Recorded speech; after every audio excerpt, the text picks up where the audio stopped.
उहाँको अगाडि त धेरै भन्नु हुँदैन, फेरि भरे स्टेजमा भन्न बेर लाउँदैन गर्दै हाल्नु भयो होइन। यस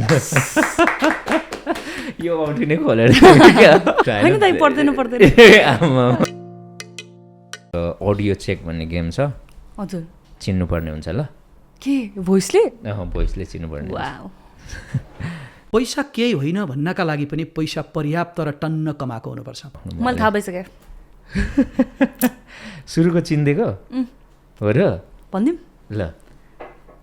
एनबाट आउँछ है नरेश दाइ, नरेश भट्टराई। यस, जोरदार ताली। हरेक उत्तरमा गिफ्ट चाहियो है मलाई। ल आयो त। के आयो? यो आयो, यो रेकीकै प्रडक्ट हो, इसी स्टोर अनामनगरको तर्फबाट तपाईँको यो एसडी ग्लास। ए वाउ, प्राइभेटवाला के अरे त्यो के भन्छ, प्राइभेसी मेन्टेन गर्नेवाला जस्तो ए हो होला जस्तो लाग्यो। दामी छ ल, थ्याङ्क यू। ल आयो है, आयो। कति धेरै गिफ्ट। ओके, अब अर्को अडियो है, अर्को चिन्यो भने फेरि अर्को छ चिरञ्जी। ए यहीँ छ अगाडि नै। ल ओके। जस हाम्रो कमेडियनहरू अत्यन्त ट्यालेन्ट हो उहाँहरू पहिलादेखि नै। सो अहिले चाहिँ कस्तो खुसी लाग्छ भन्दाखेरि चाहिँ कहिलेकाहीँ सुटिङ पनि तलमाथि गरिदिनुपर्छ क्या उहाँहरूको सेड्युलले गर्दाखेरि। पक्नु है, फेरि सुनौ। जस हाम्रो कमेडियनहरू अत्यन्त ट्यालेन्ट हो उहाँहरू पहिलादेखि नै। सो अहिले चाहिँ कस्तो खुसी लाग्छ भन्दाखेरि चाहिँ कहिलेकाहीँ सुटिङ पनि तलमाथि गरिदिनुपर्छ क्या उहाँहरूको सेड्युलले गर्दाखेरि। थाहा भएन दाइ मैले। कमेडियनहरूलाई डिरेक्सन गर्ने मान्छे, कमेडियन्सहरूलाई डिरेक्टर कमेडियनहरूको डिरेक्टर। उहाँले एउटा फिल्म पनि बनाउनु भएको छ। मैले काम गरेछु, तपाईँले गर्नुभएको छैन? थाहा भएन दाइ, उहाँ त आवाज नै एकदमै धेरै ट्रोल पनि हुने गर्छ त्यो फिल्मको बारेमा, हल्का कपिड भनेर उहाँ आफैले पनि कहिलेकाहीँ आफै उडाउनुहुन्छ। एकचोटि फेरि गरिदिनु त, म थाहा पाउँछु अब। जस हाम्रो कमेडियनहरू अत्यन्त ट्यालेन्ट हो उहाँहरू पहिलादेखि नै। सो अहिले चाहिँ कस्तो खुसी लाग्छ भन्दाखेरि चाहिँ कहिलेकाहीँ सुटिङ पनि तलमाथि गरिदिनुपर्छ क्या उहाँहरूको सेड्युलले गर्दाखेरि। गाह्रो भयो, गाह्रो भयो। लास्ट नेम भनिदिनु सक्छु म, भण्डारी, बी भण्डारी। अझै गाह्रो भयो है, ठिक छ। विशाल भण्डारी। ए हजुर, उहाँको के थियो, के एक्सप्रेस भन्ने मुभी थियो, कोहलपुर एक्सप्रेस भन्ने मुभी थियो है। ओके, अब नेक्स्ट वान।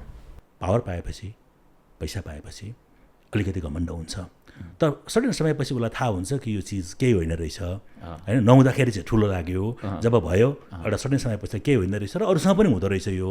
ओके, गाह्रो भयो, गाह्रै भयो त। दिनेश डिसी। ए दिनेश डिसी, उहाँ पहिले कलाकार पनि हुनुहुन्थ्यो, एकदम पपुलर मिडिया पर्सन पनि। गिफ्ट पाउनु भएन, अबकोमा पाउनुहुन्छ होला। यस्तो भयो भने चाहिँ अलमोस्ट लाइक म्याक्सिममै 70 त्यस्तो जस्तो हुन्छ। 70? अस्ति नै एकचोटि बिरामी हुँदा त कति चिनिसक्यो होला, नबोले मात्रै होला। हो चिनिसक्यो ल। मिरुना हजुरसँगकै पडकास्ट हो, मेरै पडकास्ट हो।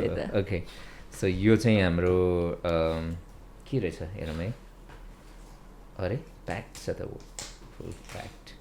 ए यो चाहिँ ऊ रहेछ हाम्रो सेल्फ फ्युजन्सीको प्रडक्ट रहेछ। Dear Vishwaji, मे.Love।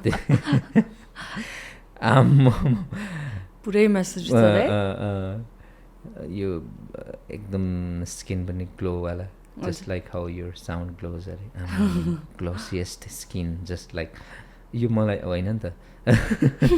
Beauty clinic, Korean skin care and beauty clinic उसको तर्फबाट, सिटी सेन्टर को तर्फबाट हाम्रो रश्मि गुरुङजी हुनुहुन्छ। एकदम मेरो पनि स्किन चम्काउनु भएको छ, अहिले चाहिँ अलिकति बिग्रेछ, राम्रो चम्किरहेछ दाइ, निधार त पुरै चम्किरहेछ। नगएर अलिकति बिग्रिरहेछ।